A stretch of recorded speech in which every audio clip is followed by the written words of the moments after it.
Hello നല്ല നമസ്കാരം. പ്രീഡിയേറ്റർ ബാഡ്ലാൻഡ്സ് Dan ട്രാക്ടർബർഗ് സംവിധാനം ചെയ്ത പ്രീഡിയേറ്റർ സീരീസിൻ്റെ ഏറ്റവും പുതിയ എപ്പിസോഡാണ് നമ്മുടെ ബാഡ്ലാൻഡ്സ് എന്ന് പറയുന്നത്. ഒറ്റവാക്കിൽ പറഞ്ഞാൽ എനിക്ക് ഈ സിനിമ ഒരുപാട് ഇഷ്ടപ്പെട്ടു. പക്ഷേ ഇതിൽ നെഗറ്റീവാണ് എനിക്ക് കൂടുതൽ പറയാൻ തോന്നുന്നത്. ഓക്കെ, ഇനിയിപ്പോൾ നെഗറ്റീവ് പറഞ്ഞ് ഇത് കച്ചടയാക്കണമെന്നില്ല. ഇതിൽ എല്ലാ എലമെൻറ്റും കൊണ്ടുവരാൻ ശ്രമിച്ചിട്ടുണ്ട്. കോമഡിക്ക് കോമഡി, ഹൊററിന് ഹൊറർ, ആക്ഷൻസിന് ആക്ഷൻസ്, പിന്നെ ഡ്രാമയ്ക്ക് ഡ്രാമ, അങ്ങനെ എല്ലാ എലമെൻറ്റും ഇതിലേക്ക് ബ്ലെൻഡ് ചെയ്യാൻ ശ്രമിച്ചിട്ടുണ്ട് എന്നുള്ളതാണ് ഒരു വലിയൊരു കാര്യം. ഈ പ്രീഡിയേറ്ററിൻ്റെ മറ്റു സാധനങ്ങളിൽ നിന്നും വ്യത്യസ്തമാകുന്ന ചില കാര്യങ്ങൾ എന്ന് പറയുന്നത് ഈ രണ്ട് കഥാപാത്രങ്ങൾ തമ്മിലുള്ള സൗഹൃദം എന്ന് പറയുന്ന ഒരു ഡൈനാമിക്കിലൂടെ വിശാലമായിട്ടുള്ള ഒരു ലോകത്തെ അല്ലെങ്കിൽ ഈ ഒരു ഫ്രാഞ്ചൈസിയിലേക്ക് ആർക്ക് വേണമെങ്കിലും കൊണ്ടുവന്ന് കാര്യങ്ങൾ ആഡ് ചെയ്യുന്ന രീതിയിലേക്ക് ഈ സിനിമയെ ഒരു വിശാലമായൊരു ലോകം തുറന്നു വച്ചു എന്നുള്ളതാണ് ഇതിൻ്റെ വലിയൊരു പോസിറ്റീവായിട്ട് എനിക്ക് തോന്നിയത്. ഈ സിനിമ ഒരു യൂത്ത് പ്രെഡിയേറ്റർ ആയിട്ടുള്ള ഡെക്കിൻ്റെ വീക്ഷണത്തിലൂടെയാണ് ഈ സിനിമ പോകുന്നത്.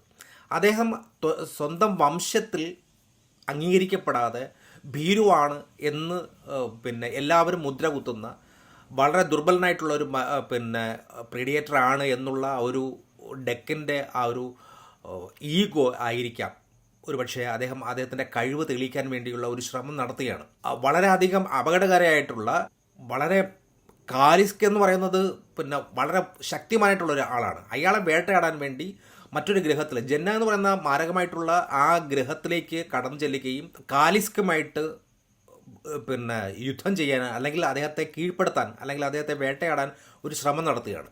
അവിടെ യാദൃച്ഛികമായിട്ട് കാലിസ്കുമായിട്ട് ഉള്ള പോരാട്ടത്തിൽ കാലുകൾ നഷ്ടപ്പെട്ടിട്ടുള്ള തിയയുമായിട്ട് നല്ല സൗഹൃദം ഉണ്ടാകുന്നു. അവരുടെ സൗഹൃദവും ജന്ന എന്ന് പറയുന്ന ആ ഗ്രഹത്തിലുണ്ടാകുന്ന ചില സാധനങ്ങളും അദ്ദേഹത്തിൻ്റെ കഴിവ് തെളിയിച്ചു എന്ന് തൻ്റെ വംശത്തെ ബോധ്യപ്പെടുത്തുകയും ചെയ്യുന്ന ആ ഒരു രീതിയിലാണ് സ്റ്റോറിയെ ബിൽഡ് ചെയ്തു വച്ചിരിക്കുന്നത്. പക്ഷേ വളരെയധികം പ്രെഡിക്റ്റബിൾ ആയിട്ടുണ്ട്. ഇതിൻ്റെ നെഗറ്റീവായിട്ട് എനിക്ക് തോന്നിയിട്ടുള്ള ഒരുപാട് കാര്യങ്ങൾ പറഞ്ഞു തുടങ്ങുമ്പോൾ ആദ്യം തന്നെ ഞാൻ പറയാം, ഈ സിനിമ ഞാൻ ഐമാക്സിൽ കാണാൻ വേണ്ടിയാണ് നോക്കിയത്. ഐമാക്സിൽ നോക്കിയപ്പോൾ ഫ്രണ്ട് റോ മാത്രമേ ഉണ്ടായിരുന്നുള്ളൂ. അതുകൊണ്ട് തന്നെ ഞാൻ 4D എക്സിലോട്ടാണ് പോയത്. ഞാൻ 3D കണ്ടപ്പോൾ എനിക്ക് ഫീൽ ചെയ്ത ഒരു വലിയൊരു നെഗറ്റീവായിട്ട് എനിക്ക് തോന്നിയത്, നമ്മുടെ സങ്കല്പത്തിലുള്ളത് ബ്ലഡ് എന്ന് പറയുന്നത് റെഡ് കളറാണ്. റെഡ് കളർ ബ്ലഡ് മാത്രമേ നമുക്ക് ആക്സെപ്റ്റ് ചെയ്യാൻ പറ്റത്തുള്ളൂ. ഇത് ഗ്രീൻ ബ്ലഡ് ഇങ്ങനെ കണ്ണിൻ്റെ മുമ്പിൽ കൂടെയൊക്കെ പോകുന്നുണ്ട്. പക്ഷേ ആ ഒരു ബ്രൂട്ടൽ, ആ ഒരു ക്രൂരത നമുക്ക് കിട്ടുന്നില്ല. ഒരുപാട് ആക്ഷൻ സീക്വൻസ് ഉണ്ടെന്നേ. കാരണം ഇതിൽ ഏറ്റവും കൂടുതൽ പണം മുടക്കിയിട്ടുള്ളത് ആക്ഷൻ സീക്വൻസിനും ആർട്ട് വർക്കിനും ആയിരിക്കുമെന്ന് യാതൊരു സംശയമില്ല.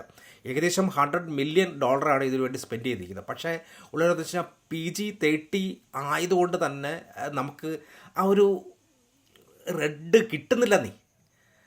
ഒരു സാധനം ഒരു ഒരു ഒരു കത്തി പോലത്തെ ഒരു സാധനം ഇങ്ങനെ കറങ്ങി ചുറ്റി നടക്കുന്നുണ്ട്, ചുവപ്പ് സാധനം. പക്ഷേ അതിനോടൊപ്പം തന്നെ ബ്ലഡ് കൂടി വന്നെങ്കിൽ ആക്ഷൻ സീക്വൻസൊക്കെ ഭയങ്കരമായിട്ടുള്ള ബ്രൂട്ടൽസ് ആണ് സാധനം. പക്ഷേ ഉള്ളൊരു പ്രശ്നം എന്ന് വെച്ചാൽ 3D കാണുമ്പോൾ ഈ സാധനം കിട്ടുന്നില്ലെന്നേ, ബ്ലഡ് കിട്ടുന്നില്ല. ആ ഒരു സാധനം ഇത്രയും ക്യാഷ് മുടക്കിയെങ്കിൽ ആ ഒരു PG കൂടി ഒന്ന് നന്നാക്കിയിരുന്നുവെങ്കിൽ വേറെ ലെവലായേനെ. അതാണ് ഇതിൽ ഉള്ള ഒരു നെഗറ്റീവായിട്ട് എനിക്ക് തോന്നിയിട്ടുള്ളത്. പിന്നെ ഇതിൽ ഒരു നായക സങ്കല്പത്തിൽ ഉണ്ടാകുന്ന, നമ്മൾ ഈ നായകൻ എന്ന് പറയുമ്പോൾ നായക സങ്കല്പം അവൻ വിജയിക്കണം, അവൻ ആണ് ഹീറോ. പക്ഷേ ഒരു സിമ്പതി നമുക്ക് ഫീൽ ചെയ്യുന്നു. വളരെ പ്രെഡിക്റ്റബിളായിട്ടുള്ള സ്റ്റോറിയാണ്. പിന്നെ ഈ സിനിമ പെട്ടെന്ന് തീർന്നു പോയതുപോലെ എനിക്ക് തോന്നി. ഒരു ടേംസ് ഒന്നും ഇല്ലാതെ പെട്ടെന്ന് 1.25 മണിക്കൂർ മാത്രമേ ഉണ്ടായിട്ടുള്ളൂ. പക്ഷേ ഈ ഫ്രാഞ്ചൈസി ഇഷ്ടപ്പെടുന്നവർക്കൊക്കെ ഒരുപക്ഷേ ഈ സിനിമ തിയേറ്ററിൽ എക്സ്പീരിയൻസ് ചെയ്യുമ്പോൾ നന്നായിരിക്കുമെന്ന് എനിക്ക് തോന്നുന്നു. ഒന്നുകിൽ ഐമാക്സിൽ കാണുക അല്ലെങ്കിൽ VMAXിൽ കാണുക. ആരും 4D എക്സിലോട്ട് കയറി പോകരുത്. എനിക്കത്ര എക്സ്പീരിയൻസ് ചെയ്തതിൽ എനിക്ക് അത്ര ഇഷ്ടപ്പെട്ടില്ല. അതുകൊണ്ട് തന്നെയാണ് എനിക്ക് ഈ സിനിമയിൽ നെഗറ്റീവ് ആയിട്ട് എനിക്ക് തോന്നിയത്.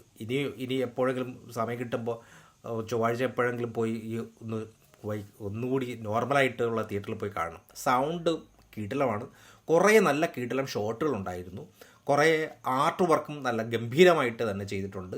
CG എനിക്ക് അത്ര അങ്ങ് ഇഷ്ടപ്പെട്ടില്ല.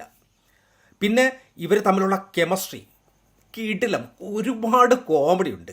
പിന്നെ ഒരുപാട് നല്ല ക്യാമറ വർക്കും പിന്നെ ആക്ഷൻ സീക്വൻസും വളരെയധികം മനോഹരമായിട്ട് എനിക്ക് തോന്നി. ആക്ഷൻ രംഗങ്ങളിൽ കുറേ കിഞ്ചിയെടുത്ത് മറ്റേ അന്യഗ്രഹ ജീവികളുമായിട്ടുള്ള ആ പോരാട്ടങ്ങളൊക്കെ ഉണ്ടല്ലോ, കിടിലം എന്ന് വെച്ചാൽ കിടിലം ആക്ഷൻ സീക്വൻസ്. കഴിയുന്നവർ IMAXലോ അല്ലെങ്കിൽ VMAXലോ പോയി കാണുന്നതാണ് ഏറ്റവും നല്ലത്. കാരണം നല്ല സൗണ്ട് ക്വാളിറ്റി ബെസ്റ്റാണ്, വിഷ്വൽസും ബെസ്റ്റാണ്. പക്ഷേ 3Dയിലോട്ട് പോയി ആരും തല വച്ച് കൊടുക്കരുത്. അത്രയും പൈസ മുടക്കി ആരും 3Dയിലോട്ട് പോയി കാണരുത്. എനിക്കത്ര എഫക്റ്റ് ചെയ്തില്ല എന്നുള്ളതാണ്. എന്തായിരുന്നാലും ഇതിൻ്റെ ഫ്രാഞ്ചൈസി എല്ലാം ഇഷ്ടപ്പെടുന്നവർക്ക് ഈ സിനിമ നല്ലൊരു തിയേറ്റർ എക്സ്പീരിയൻസ് തന്നെയായിരിക്കും. Okay, thank you.